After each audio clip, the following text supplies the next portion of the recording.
Welcome to this special 1-hour edition of A Time for Change. I'm Kristen Myers, here with Sabeel Marcellus and Alexis Christoforous. Now, today marks the 1-year anniversary since George Floyd was murdered. His family in Washington, D.C., right now preparing for a closed-door meeting with President Biden and Vice President Harris. Earlier, they met with other prominent leaders in their ongoing fight for social justice and police reform. Now, over the next hour, we are going to examine the impact that George Floyd's death has had on this country, from the criminal justice system to the corporate boardroom. That's right, Kristen. But first, we want to take a look back at this very intense year. And we want to warn you, some of what you're about to see is difficult to watch. It was a murder in the full light of day, and it ripped the blinders off for the whole world to see.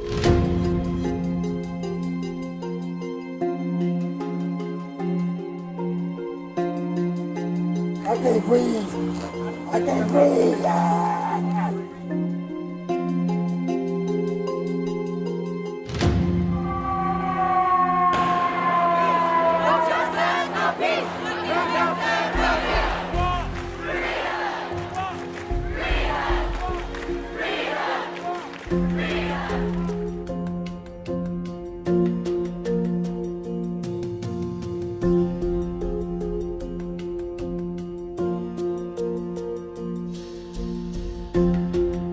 Walmart and the Walmart Foundation are committing $100 million to create a new center on racial equity.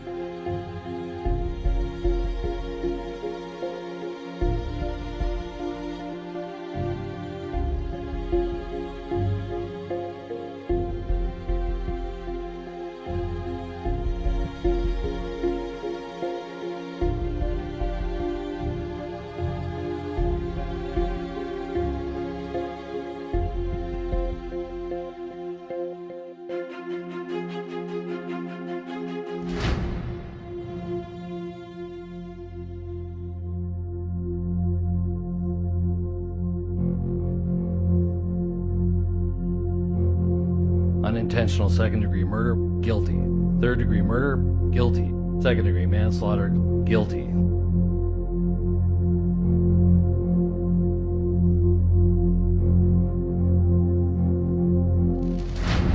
That was my son. Train people. Don't confuse guns from tasers. We are all a part of George Floyd's legacy. And our job now is to honor it and to honor him.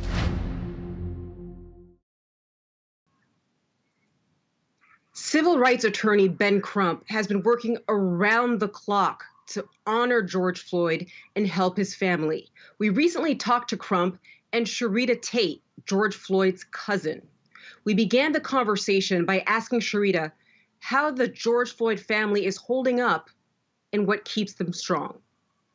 I think the family is doing as good as you might expect. We have our difficulties at times, but I think we rely heavily on our faith, as we've done our entire lives, and each other. So I think all things considered, we're doing well. The conviction certainly helped. And Sharita, you have family members and a 10-year-old son who will grow up to be Black men. What do you tell your son to do if he's ever stopped by police? Ironically, we've had conversations like that before with the boys. My sister and I both have 10-year-old boys. We've talked about, the fact that things are different, and when you stop, you follow directions. And unfortunately, since Harry was murdered, we've had this conversation again, because as you can imagine, they really don't quite understand why this has happened to him. Now, Ben, the George Floyd Justice in Policing Act includes reforms like ending qualified immunity, collecting data on police misconduct, and more. But the United States is made up of more than 15,000 policing agencies. Given that lack of uniformity, is meaningful change even possible? I believe it is, Kristen, and I believe that George Floyd's legacy would be that for the first time in 57 years in America that we have meaningful police reform on the federal level. And the reason it's so important that we do this on the federal level and President Joe Biden signs this into federal law is because we do have Black people being unjustifiably killed in every city, in every state in America. And it is a hodgepodge of different rules and laws that are applicable. So that's why we need to have this meaningful police reform to deal with issues of qualified immunity and to deal with issues of levels of force that are allowed under the national standard. Now, Ben, you've represented the families of Trayvon Martin, Mike Brown, Ahmaud Arbery, and others. Talk to us about how you see this moment. Is it one of real, true change, or do you feel that a year from now or 5 years from now that you will be representing another family who has lost their family member because of an encounter with the police? Well, Kristen, thank you for acknowledging those others, and also Breonna Taylor and Pam Turner. We can't ever forget that Black women are also being killed by excessive force and happened upon them by police.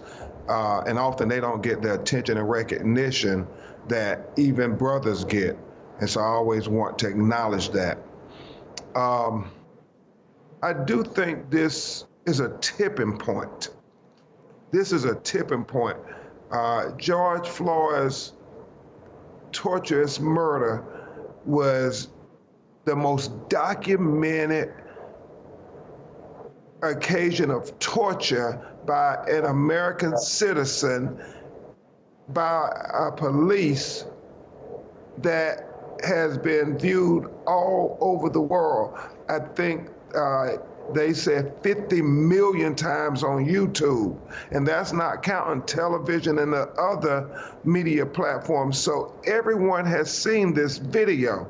And once you see this horrific documentation of murder, you cannot unsee it.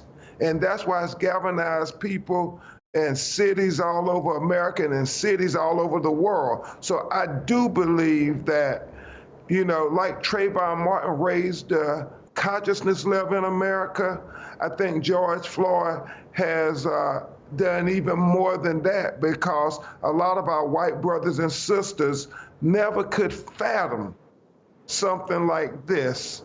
But when Black people see the video of George Floyd begging for breath with the police officer's knee on his neck, we know, but by the grace of God, that could be either one of us, any one of us.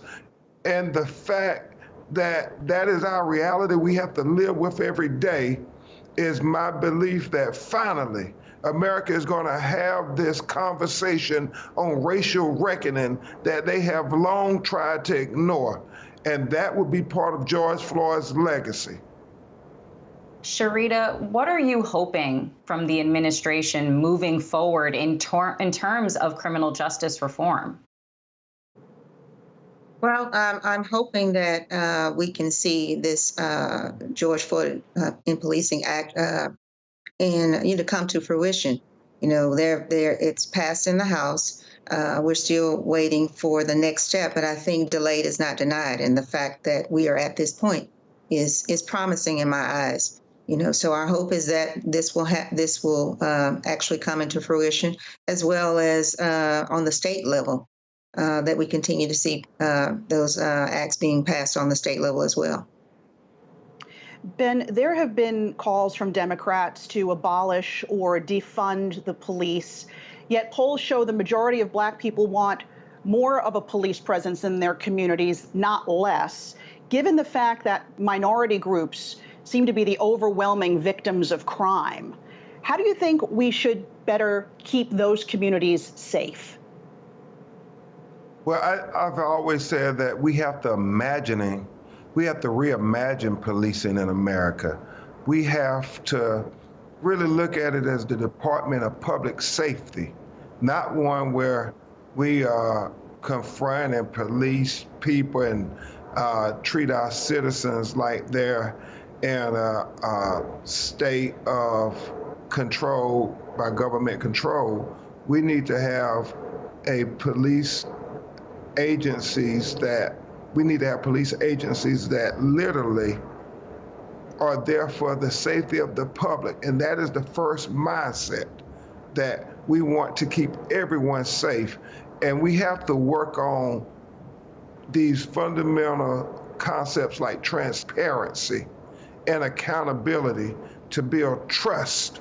Because in minority communities, Black communities, we need good policing. Just like we see they have good policing in other communities, we believe that it should be about equal justice under the law. It should be liberty and justice for all. When we say these high ideals that America subscribes to, we have to say that we have to make it reality, not rhetoric, for Black communities too. And so we continue to fight for that, to make America live up to this promise. Policing in America, when you think about it, is one of the first instances of government that many marginalized communities see of the government. And so the policing should be representative of this idea that was declared in our Declaration of Independence, that we hold these truths to be self-evident, that all men are created equally, that they're endowed by their Creator with certain inalienable rights, that amongst them are life, liberty, and the pursuit of happiness. Well, America, that means Black people too. And to the United States of America government, we need to see it on every level of government, even with policing. You know, Ben, in the immediate aftermath of George Floyd's death, we saw support for the Black Lives Matter movement surge. 67% of Americans got behind that movement. 1 year later, and that support is starting to wane. Now 48% of this country seems to be behind that movement. Why do you think it's losing momentum?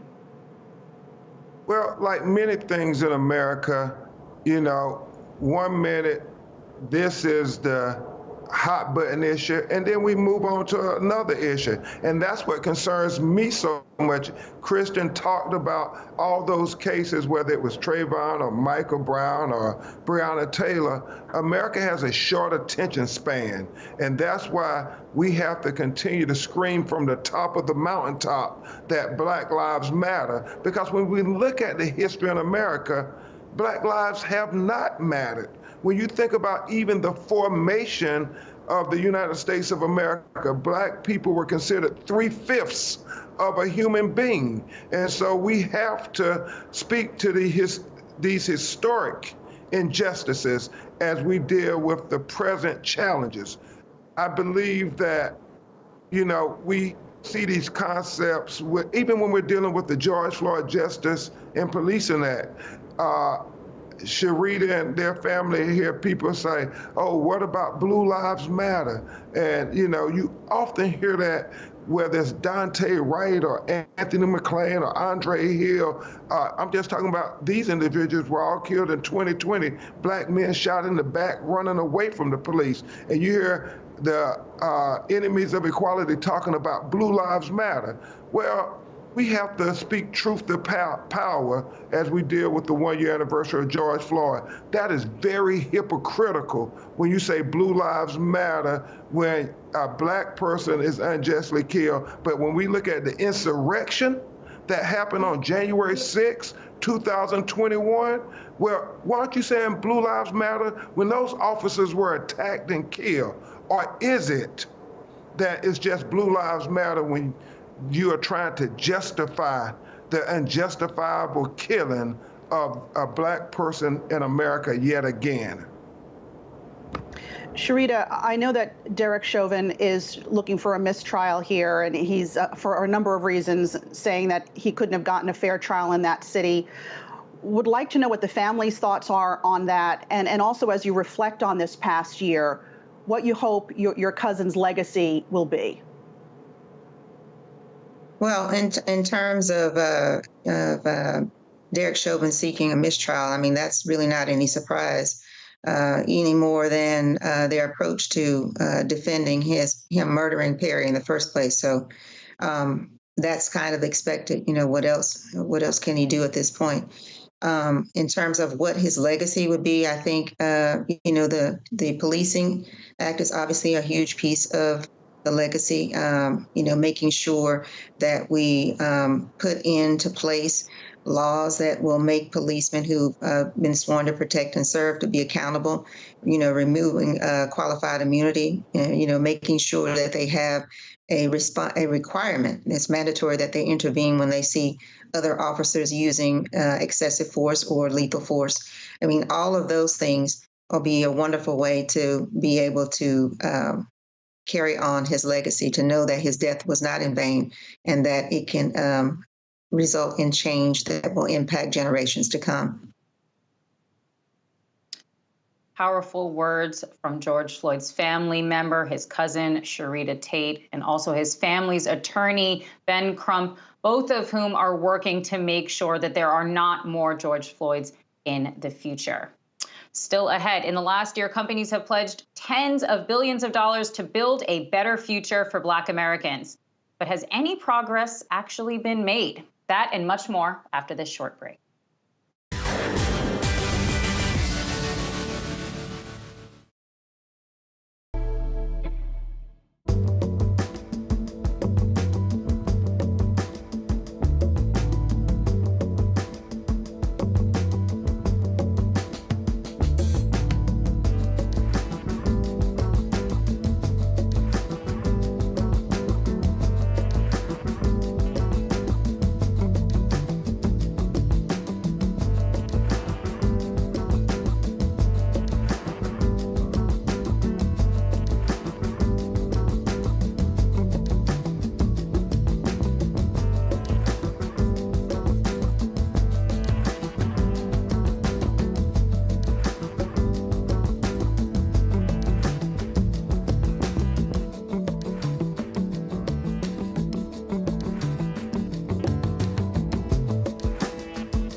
Welcome back to A Time for Change. Since George Floyd's murder, companies have pledged tens of billions of dollars to promote equity in the workplace and beyond. And that's on top of the countless dollars already spent on diversity and inclusion. The question now is, has it really moved the needle? Now, here to consider that very important question is Pamela Newkirk, NYU professor of journalism and author of Diversity, Inc., The Failed Promise of a $1 billion business. So, Pamela, your book discusses the failures of what you describe as the diversity industrial complex. That's the billions spent on diversity and inclusion efforts. What has made these efforts failures? Well, I think it's that these companies have been so much better at posturing and pledges than they have been at actual interventions that would help them realize diversity. You know, for years now, companies have spent billions of dollars every year on diversity initiatives that have failed to move the needle. We have not seen much change in decades. So, Professor, you talk about posturing these pledges. It seems that they put up a lot of money and they say the right thing at the right time, but it's really amounting to lip service. Among the companies that you think are doing it right, that are moving the needle, you actually point out Coca-Cola. Tell us what you're seeing there that maybe other companies can learn from.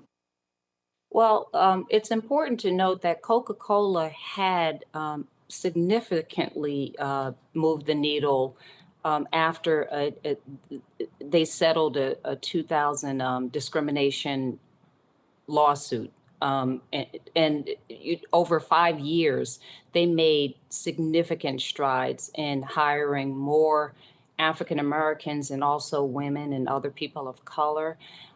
But in more recent years, there's been some backsliding even at Coca-Cola. But what we can learn from Coca-Cola is how to actually have interventions rather than all of this posturing around diversity. So, Professor, I think that the buzzword that so many people have been using, just even over the last year, as we've seen company after company come out and say that they support the Black Lives Matter movement, come out and pledge billions of dollars really to increasing diversity and inclusion within their own corporate boardrooms and within their own employee ranks. That buzzword has been accountability. What does accountability look like to you? How can we ensure that these companies that are making these pledges, making these statements, aren't doing what you're describing, just that posturing? How can we make sure that they actually are making tangible strides for progress? Yeah, we do need transparent metrics. In recent weeks, there have been a number of reports that have shown that many of these companies that made these pledges did not live up to them. And so what we need on top of the rhetoric around diversity is the true accountability, a disclosure of the metrics, like how has the needle moved? Is there more diversity in these workplaces? What we've seen year after year are, like I said, these pledges and these empty promises to realize diversity. And so, for an example, for years, Google has released reports on its own diversity efforts, and year after year, we see that the needle doesn't really move, despite the fact that in a single year, Google spends upwards of $100 million on diversity initiatives. So what we need to see is companies move beyond the rhetoric, beyond the posturing, to actual interventions, to actually hiring more people of color. This doesn't take rocket science. It's a question of leadership, commitment to realizing diversity, and then the vigilance to actually get it done. And that's why I thought it was important to highlight how Coca-Cola managed to move the needle after they were pressured to by this lawsuit. But they spent time, first of all, examining the metrics within their organization so that they can see across job descriptions, across race, across gender, how people were actually faring. Where were people clustered according to race? Where were they underrepresented according to race? Where was bias metastasizing in unequal pay, unequal hiring, unequal promotions? Only by having that kind of transparency were they able to intervene and disrupt these patterns of bias. Professor, a recent job that has been created at lots of companies, Chief Diversity and Inclusion Officer. In your book, you suggest that diversity training really doesn't work. So do we need to see more companies have this Chief Diversity and Inclusion position in-house?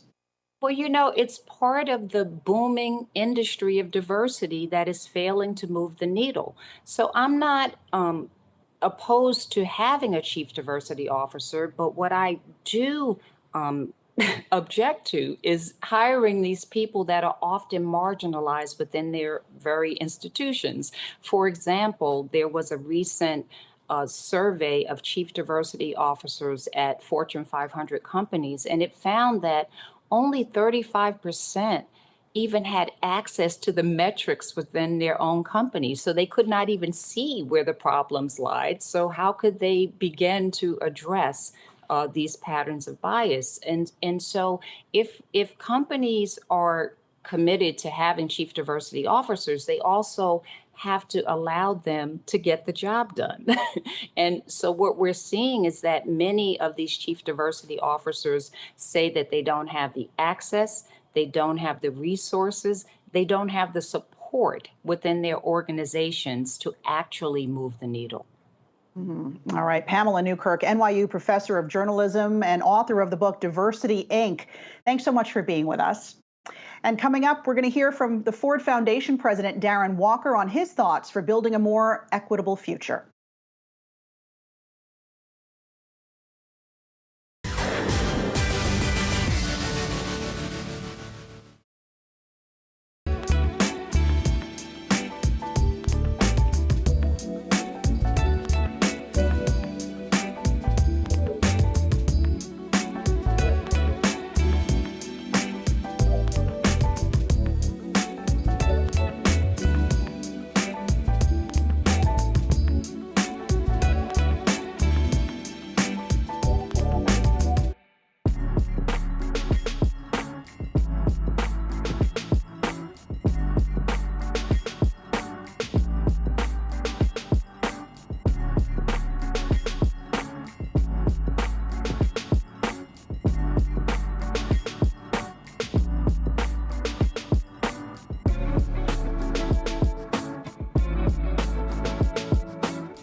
Welcome back. Martin Luther King Jr. once said that life's most persistent and urgent question is, what are you doing for others? Well, for nearly 8 years, our next guest has been answering that question by working as the president of the Ford Foundation, working on behalf of others. Now, the Ford Foundation is one of the largest private charitable organizations in the country with a $17 billion endowment. I spoke with Darren Walker about what it will take to create true equality in this country and his thoughts on this past year since George Floyd was murdered. Well, Kristen, I think last year was truly a racial reckoning of the kind we have never seen in this country, and certainly in our lifetimes. to see corporate America, the CEOs of the major companies acknowledge that in fact, corporate America has failed Black America. And what I mean by that is the reality of how African Americans' success has not been achieved in corporate America as we had hoped and anticipated, and certainly the leaders of our civil rights movement and others. So there's been huge disappointment, and that disappointment was manifest in 2020. But the encouraging thing that came out of 2020 was the strong statements of Black Lives Matter and other statements by CEOs with concrete, measurable objectives attached that give us a time now, 1 year later, to assess just how much progress has been made. I'm not prepared to say that we have turned the corner. We are far from turning the corner, but I do think we have begun to see some progress and some reasons for hope. What are still the biggest hurdles to equality in this country, or perhaps the systems in the biggest need of reform? Well, I think we have to look at our capitalist system. Let's just start with the basics. We are a capitalist democracy. I am a believer that there is no better mechanism to organize an economy than capitalism. But I also, as an advocate for capitalism, have to acknowledge its shortcomings and the reality that in the United States, we have actually never given real capitalism a chance. And so we have really only recently started to talk about really, truly giving capitalism a chance so that everyone has an opportunity to benefit from a sense of shared prosperity. And so what we need is a new form of stakeholder capitalism that recognizes the importance of all stakeholders, yes, shareholders, but also employees, community, suppliers, the places where we do our business. All of these are stakeholders, and we need to think about them. The actual boardroom of corporations needs to change. If you look a year ago, we had a third of the S&P that did not even have a single African-American director. I can assure you that if you do not have representation at the board, you are not likely to see material, sustainable change at the C-suite and within the company more broadly. And so we've got to change the boardroom. We've got to change the C-suite. We've got to change the rules of the game so that people have an opportunity to compete on a level playing field. Now, you've said that the question that wealthy, privileged people should really be asking themselves is not how much they're willing to give, but rather how much they're willing to give up. Is that just a question of money, or is it also of power?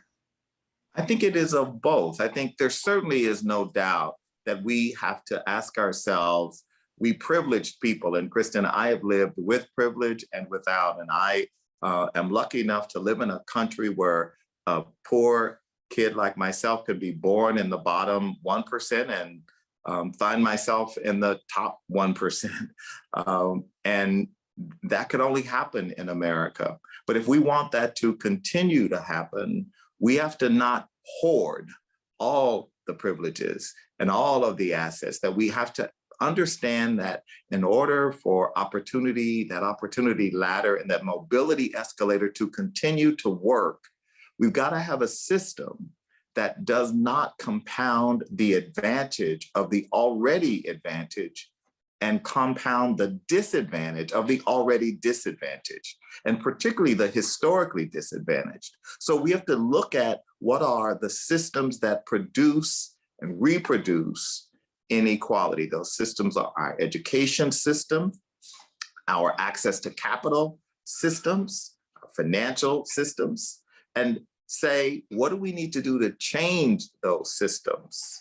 Our tax system, which privileges people like me, certainly those of us in the last year who were lucky enough, fortunate enough to have investments, to have assets, to have real estate, to have investments in the stock market. We are much better off a year after the most devastating pandemic in history. We are better off, we privileged Americans, than our fellow Americans were because most Americans suffered during this pandemic financially. Most Americans actually feel less financially secure, whereas most of us who have benefited are more financially secure than we were a year ago. There's something fundamentally wrong with a system like that if it goes unchecked. So I'm simply saying we need to ask some questions to ensure that we still leave hope on the table. At the end of the day, the American dream of hope and aspiration is what fuels our society. Hope is the oxygen of democracy. And if we allow it, hope and hopelessness will be the end of our society. And I believe in this country. I know there is no other nation like the United States of America, and my loyalty and faith in it is unwavering. But I also am sobered by the reality of what I see in this country, which is far too much inequality. That was Darren Walker, president of the Ford Foundation. Coming up after the break, we'll be chatting about the future of policing and the criminal justice system.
It's been a month since Derek Chauvin was found guilty on all 3 counts for the murder of George Floyd.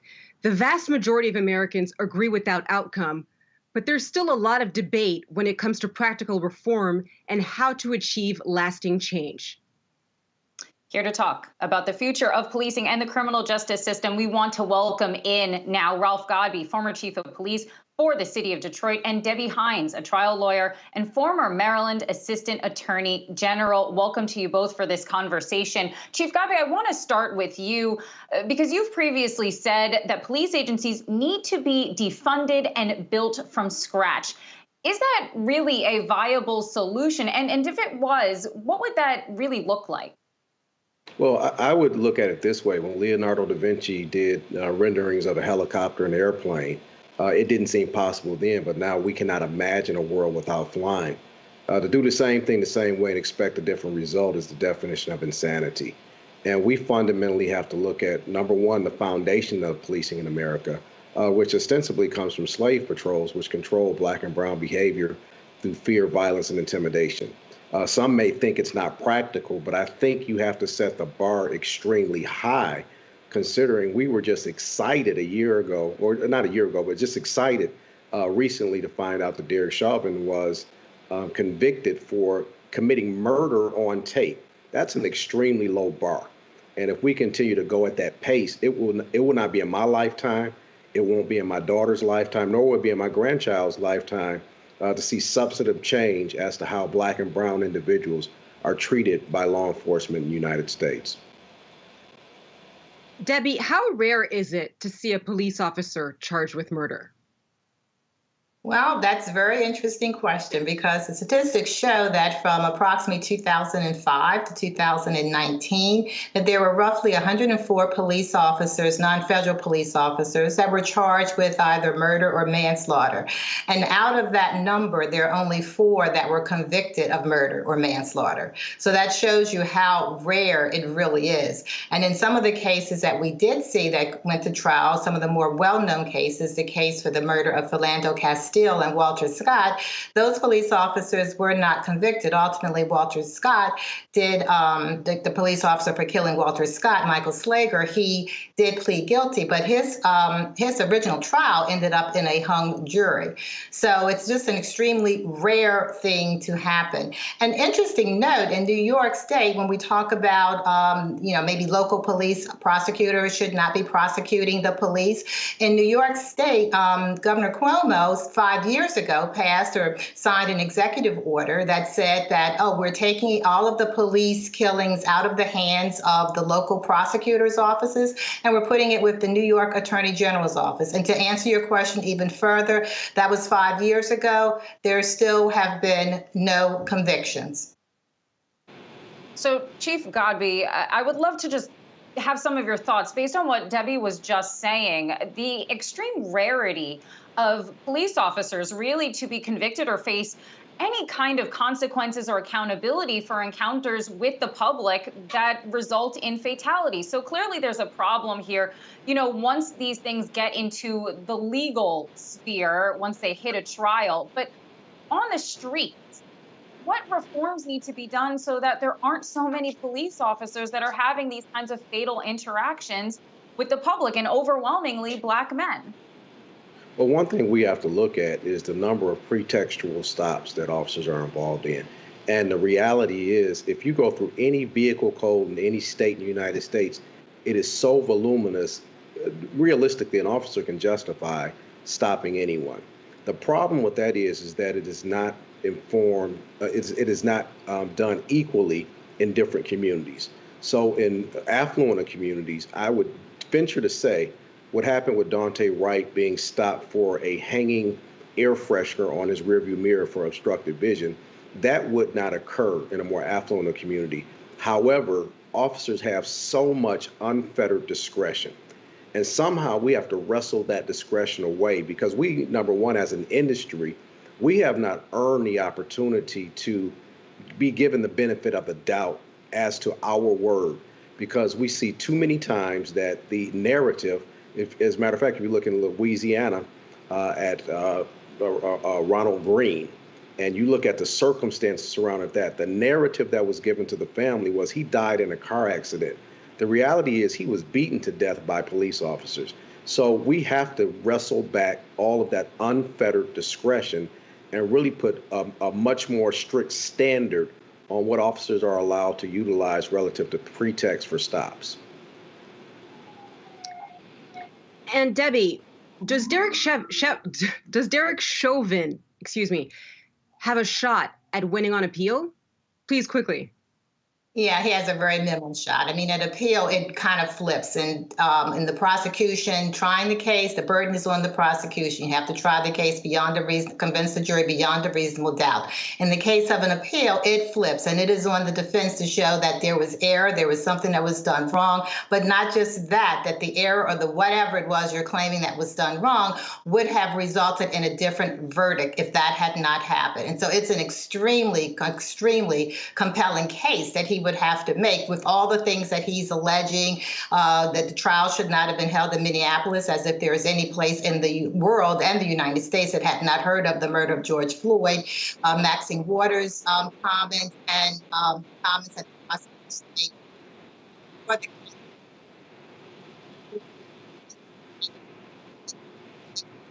Oh, well, it looks like, Debbie, we lost your audio there, but we really appreciate your insight there. Debbie and Ralph, thank you very much for joining us. And still ahead, on the ground in Minneapolis, what does George Floyd Square mean to local residents and business owners? Right after this break.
Welcome back. George Floyd Square, it's the intersection of 38th and Chicago in Minneapolis. It's where George Floyd died and where a global reckoning on racism began. Yahoo News' Crystal Hill went there to hear from residents and business owners. Once ordinary streets turned into a symbol of the racial crossroads in America.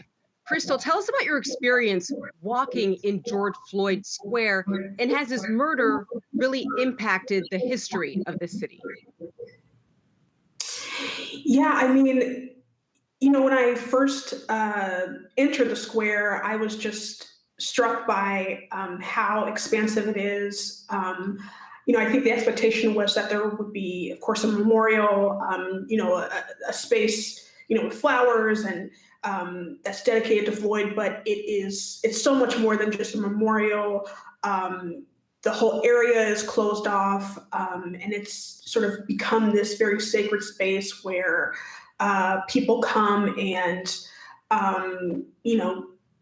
sort of pay their respects in a way to Floyd, and not just to Floyd, but to other people who've died, who've been killed by police, such as Breonna Taylor, Philando Castile.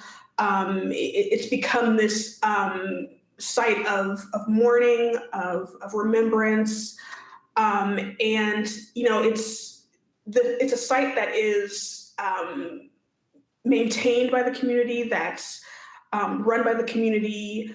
There's really no official leadership. It's basically community members taking care of the space, deciding what to do with the space.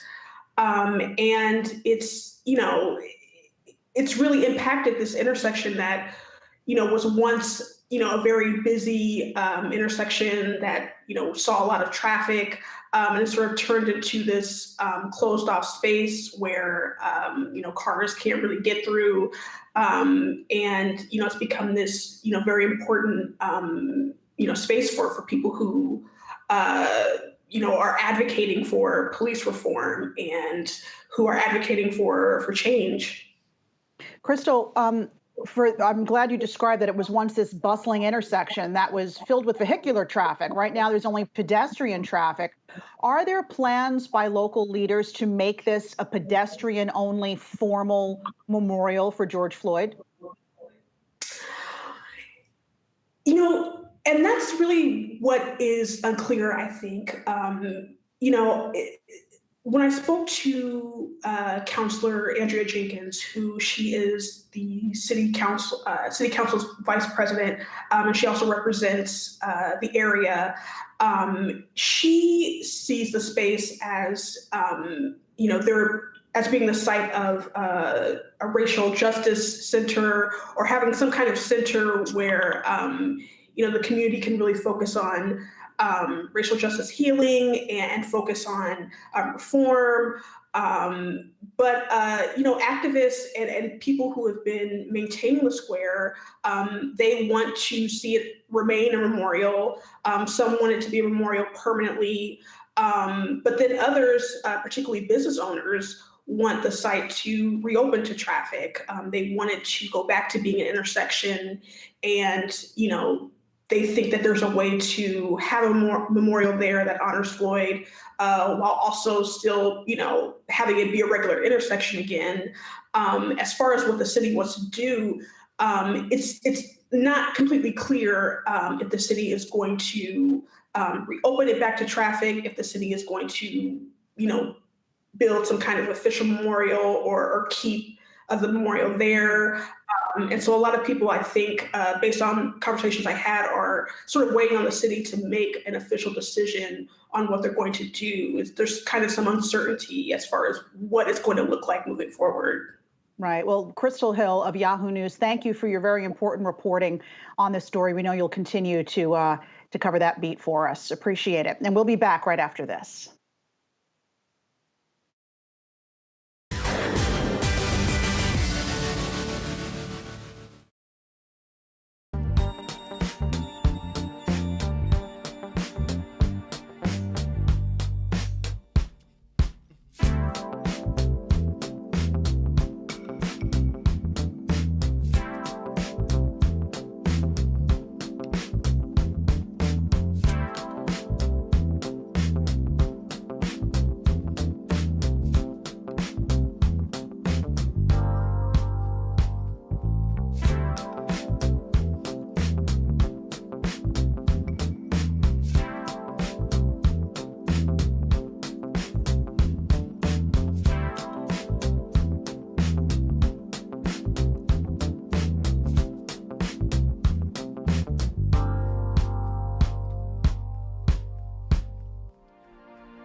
Welcome back to A Time for Change. This show began a year ago because of the murder of George Floyd. Like so many people and businesses, we wanted to do something. In our case, we looked at the roots of injustice and shone a light on efforts to change it. It is hard, emotionally draining work, but I think I speak for all of us when I say it's the most important work that we do. On this anniversary of George Floyd's murder, thank you for joining us. We'll be right back.